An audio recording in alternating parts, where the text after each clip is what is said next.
Exams हमारी जिंदगी की सबसे बड़ी चीज नहीं है, ये याद रखिए। लाइन से हमें अगर 3-4 सवाल नहीं बन रहे हैं तो हम घबरा जाते हैं कि अब तो कुछ नहीं हो सकता। तो ये सबसे गलत है। प्रीवियस ईयर क्वेश्चंस को ऐसा मानिए कि ये सवाल इसी साल आया है और मुझे सॉल्व करना है। हेलो एवरीवन, मेरा नाम है शुभी चौबे और मैं इंस्पेक्टर हूँ सेंट्रल जीएसटी डिपार्टमेंट में। मैंने एसएससी सीजीएल 2018 के थ्रू ये सिलेक्शन लिया था और अभी मुझे इसमें जॉब करते हुए 2 साल हो गए हैं। इसके पहले मैं 3 साल in Union Bank of India as an assistant manager job कर रही थी। आज बात करते हैं 2024 का एसएससी सीजीएल एग्ज़ाम जो भी लोग दे रहे हैं उनकी। एक बात मैं आप सभी से कहना चाहूँगी, एग्ज़ाम प्रेशर जो लोग पहले से अपीयर हो रहे हैं एग्ज़ाम में उनके लिए वो चीज़ नॉर्मलाइज हो जाती है और उतना ज़्यादा नहीं रहता है, लेकिन फिर भी कई लोग उसमें भी डर जाते हैं, घबरा जाते हैं। जो पहली बार दे रहे हैं वो भी घबरा जाते हैं। हमें लगता है कि बस इतना सा टाइम है, उसमें कुछ गड़बड़ किया तो सब बिगड़ जाएगा।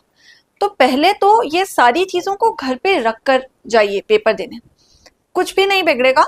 अगर आप रिलैक्स माइंडसेट से रहेंगे कुछ नहीं बिगड़ेगा। अब हम चाहते तो है नहीं कि हमारा माइंडसेट ऐसा बिगड़े।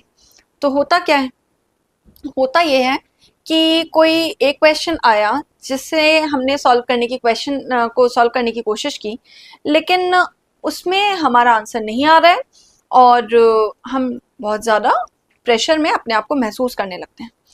उसके बाद अगला क्वेश्चन किया और एक लाइन से हमें अगर 3-4 सवाल नहीं बन रहे हैं तो हम घबरा जाते हैं कि अब तो कुछ नहीं हो सकता। तो ये सबसे गलत है। आप याद रखिए कि ये कॉम्पिटिटिव एग्जाम है, आपको इसमें 100 ऑन 100 स्कोर नहीं करना है। हर चीज़ कंपैरेटिव है। अगर जो टॉपर है वो भी आप उनका पेपर देखेंगे तो वो भी सारे सवाल सही नहीं सॉल्व कर पाएंगे। तो कुछ क्वेश्चंस को तो छोड़ना बेहतर होता है। एक बार आपने कोशिश कर ली, अब अगर आपको लगता है कि नहीं आ रहा है आंसर, उसे छोड़िए, नेक्स्ट क्वेश्चन पे जाइए और जो बन रहा है, जो थोड़ा आसान लग रहा है उसको करिए। बाद में जब आप लौट कर आएंगे तो एक फ्रेश माइंडसेट से उस सवाल को अप्रोच कर पाएंगे। और क्योंकि आपने पहले कोशिश की थी तो वो सवाल अब कहीं ना कहीं बैक ऑफ योर माइंड वो चल रहा होगा कि मुझे ये अप्रोच नहीं, ये अप्रोच रखनी थी। तो अगर हो जाता है तो ठीक है, नहीं होता है तो कोई दिक्कत नहीं है, क्योंकि सारे सवाल नहीं सॉल्व करने हैं। आपको फिल्टर करना है कि कौन से आसान क्वेश्चंस हैं। और आसान भी एक बहुत सब्जेक्टिव शब्द है। हो सकता है मुझे एक पर्टिकुलर टॉपिक आसान लगता है, किसी और को कोई दूसरा टॉपिक आसान लगता है। तो आपके जो स्ट्रॉन्ग एरियाज हैं उनके क्वेश्चंस को आप पहले टारगेट करिए। उसके बाद कई बार हो सकता है कि एक टॉपिक है जो मेरा कमज़ोर है, लेकिन उससे जो सवाल आया है वो बहुत आसान आया है। तो स्पीड मेंटेन रखिए, किसी क्वेश्चन पे बहुत लंबा नहीं अटकना है। और अगर आपको लगता है कि नहीं हो रहा है तो अगले पे स्किप कर सकते हैं। टाइम बचाइए, टाइम कीमती है। वहाँ प्रेशराइज हो जाएंगे कि अरे मुझसे तो 4 सवाल नहीं हुए, अब तो नहीं हो पाएगा। वहाँ डिमोटिवेट होने का समय आपके पास नहीं होता है। तो ये एक अपने माइंडसेट को आप प्रॉपरली तैयार रखिए कि ना बनते हुए क्वेश्चंस भी आपको डरा ना पाए। आपको पता है कि बहुत कुछ है उस पेपर में जो आप कर सकते हैं, अगर प्रेशराइज हुए तो फिर नहीं कर पाएंगे। तो ये हुई एक बात। दूसरी बात रिवीजन की। तो अब जो लोग पहले से तैयारी कर रहे हैं, जो चीज़ें आपसे आपको लगता है कि आप पहले पढ़ चुके हैं, तो उनका रिवीजन तो आपको करना ही है। कुछ करंट टॉपिक्स जो होते हैं, कोई ऐसी चीज़ें हैं जो अभी रिसेंटली, लेट्स से पिछले जो एग्ज़ाम हुआ था सीजीएल का 23 में, कोई पैटर्न आपने ऑब्जर्व किया है कि इस तरह के सवाल आ रहे हैं। तो आप जो नया पार्ट है उसको आप उठा सकते हैं और उसको आप देखिए, अप्रोच करिए, क्या दिक्कत आ रही है, बन रहे हैं या नहीं बन रहे हैं। नहीं बन रहे हैं तो क्यों नहीं बन रहे हैं, क्या उसमें आपका नॉलेज कम है, क्या आपकी स्पीड कम है, या फिर आपको ऐसा लगता है कि सिली मिस्टेक्स हो रही हैं। इस तरह से फिल्टर आउट कर लीजिए टॉपिक्स को।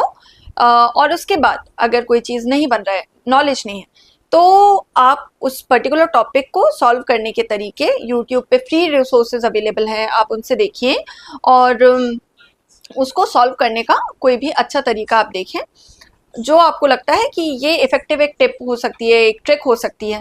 उस तरह की चीज़ों को भी आजमाएं और उस क्वेश्चन को, उस तरह के कई क्वेश्चंस को, पिछले कई साल में आए हुए उस तरह के सवालों को आप सॉल्व करें, ज़रूर आपको उसमें सक्सेस मिलेगी।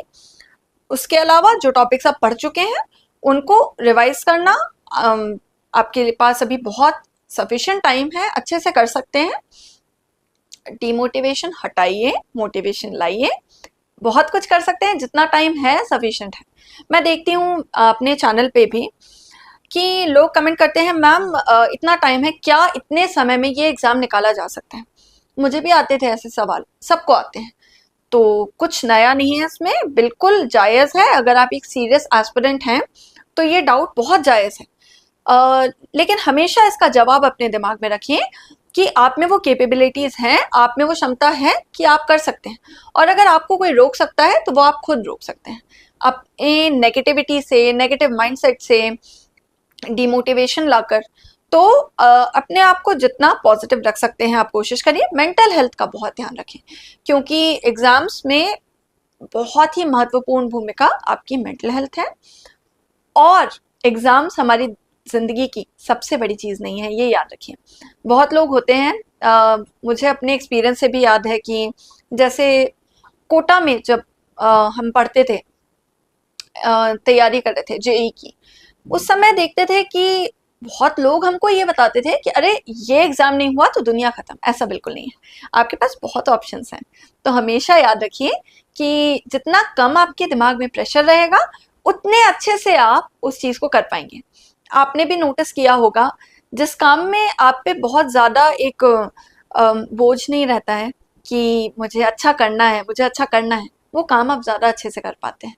और अगर आज मैं आपको बिल्कुल प्रेशराइज करूं कि you have to do this, you have to clear in this attempt only, you have to make it happen, सोचो अपनी फैमिली के बारे में, सोचो अपनी रिस्पॉन्सिबिलिटीज़ के बारे में, आप इतना प्रेशराइज हो जाओगे आप कुछ कर ही नहीं पाओगे। तो इसलिए खुद का ध्यान रखो, मेंटल हेल्थ का ध्यान रखो, और सब आपको मिलेगा। जो भी आपने इतनी मेहनत की है इतने समय से, वो आपको ज़रूर उसका फल मिलेगा। बस अपने आप को मेंटली स्ट्रांग रखो। दिक्कत आ रही है, मन खराब हो रहा है, डर लग रहा है, किसी से चर्चा करो, किसी से बात करो, और किसी ऐसे से बात करो जो आपको पॉजिटिव डायरेक्शन में गाइड कर पाए। कोई ऐसे से नहीं जो आपको और डरा दे और नर्वसनेस बढ़ा दे, वो नहीं। तो ये हम फिल्टर आउट कर पाते हैं कि कहाँ से हमें पॉजिटिव वाइब्स आती हैं, कहाँ से नेगेटिव वाइब्स आती हैं। तो उन पे आप बिल्कुल फोकस करिए और ज़रूर आपका एग्ज़ाम निकलेगा। बहुत अच्छे से रिवीजन करिए, मॉक टेस्ट जितने हो सकते हैं दीजिए, और उससे भी ज़्यादा ज़रूरी प्रीवियस ईयर क्वेश्चंस।